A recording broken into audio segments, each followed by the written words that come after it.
क्या आपके घर में सीनियर सिटीजन है? अगर हाँ, देन ये वीडियो आपके लिए बहुत ही महत्वपूर्ण है, इसे अंत तक जरूर देखें।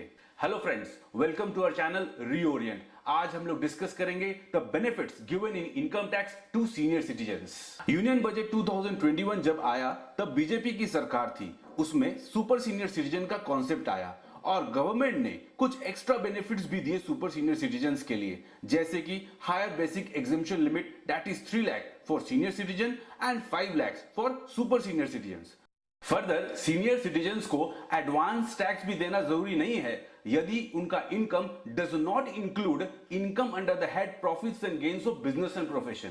चलिए मैं आपको जल्दी से बताता हूं income tax slabs under old tax regime for senior citizens and super senior citizen. Income tax slab for senior citizens जिनका एज 60 टू 80 ईयर्स के बीच में है। अगर आपका इनकम 3 लाख है then rate of income tax nil. अगर आपका इनकम 3 लाख से 5 लाख के बीच में है then 5%। If taxable income is up to rupees 5 lakh, the tax liability is nil on account of rebate under section 87A. अगर आपका इनकम 5 लाख से 10 लाख के बीच में है then rupees 10,000 plus 20% of amount above rupees 5 lakhs. अगर आपका इनकम above rupees 10 lakhs है then rupees 1,10,000 plus 30% of amount above rupees 10 lakhs. चलिए अब देखते हैं income tax slab for super senior citizens, यानी जिनका एज 80 इयर्स एंड अबव है। अगर आपका income up to rupees 5 lakh है then rate of income tax nil. अगर आपका इनकम 5 लाख से 10 लाख के बीच में है देन 20% अबव रुपीज 5 लाख। अगर आपका इनकम अबव रुपीज 10 लाख है यानी 10 लाख से ज्यादा है than rupees 1 lakh plus 30% above rupees 10 lakh. Section 80D of income tax act बोलता है आपको हेल्थ इंश्योरेंस प्रीमियम पे 25,000 तक का डिडक्शन मिलेगा। अगर आप सीनियर सिटीजन है देन डिडक्शन आपको 50,000 रुपए मिलेगा अंडर सेक्शन 80D। फर्दर अगर आपके घर में सीनियर सिटीजन है और उनका हेल्थ इंश्योरेंस प्रीमियम भी नहीं है तब भी आप 50,000 तक का डिडक्शन मेडिकल एक्सपेंस पे क्लेम कर सकते हैं अंडर सेक्शन 80D। अब हम लोग बात करते हैं section 80DDB of income tax के बारे में। DDB यानी मेरे हिसाब से डरावनी बीमारियां, स्पेसिफाइड डिजीजेस जैसे neurological disease, malignant cancer, AIDS etcetera.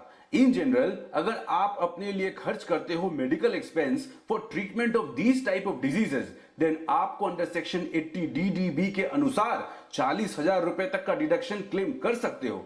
But अगर आप सीनियर सिटीजन हो या आप अपने डिपेंडेंट सीनियर सिटीजन के ट्रीटमेंट के लिए खर्च करोगे तब आप 1 लाख तक डिडक्शन क्लेम कर सकते हो under section 80DDB of income tax act. 1 lakh का लिमिट हमारे वर्तमान सरकार ने फाइनेंस एक्ट 2018 में सीनियर सिटीजन के हित में लाया था। 1/4/2019 में गवर्नमेंट ने section 80TTB of income tax लाया जो बोलता है अगर आप सीनियर सिटीजन है देन आपको 50,000 रुपए तक का छूट मिलेगा on interest income earn from fix deposit, saving account और deposits made in post offices. Further senior citizen form 15H file कर सकता है for non deduction of TDS to the deductors so that उनको जो इंटरेस्ट मिलता है bank account में उसमें TDS डिडक्ट ना हो। In case TDS deduct हो भी जाता है then for claiming refund he have to file the income tax return. From financial year 22-23 section 194P of income tax act introduce हुआ जो बोलता है अगर आपका एज 75 years and above है एंड आपका इनकम फ्रॉम पेंशन है और इंटरेस्ट इनकम है on deposits on account maintain by the bank in which you receive the pension amount then आपको ITR फाइल करना जरूरी नहीं है। The bank is responsible for computing your total income and deduct tax thereon after giving effect to deduction under section 87A of the Income Tax Act. तो दोस्तों आपने आज देखा गवर्नमेंट ने सीनियर सिटीजन्स के लिए काफी स्कीम लाए हैं और आशा करते हैं कि इस टाइप की सुविधा और भी गवर्नमेंट लेके आए सीनियर सिटीजन्स के लिए। ये तो रही गवर्नमेंट की बात, लेकिन मैं आशा करता हूं कि अगर आपको ये वीडियो अच्छा लगा तो आप इसे लाइक एंड शेयर करेंगे और अगर सब्सक्राइब नहीं किया है तो जरूर से सब्सक्राइब कर ले। इससे अच्छे कंटेंट्स बनाने की प्रेरणा मिलती है। धन्यवाद।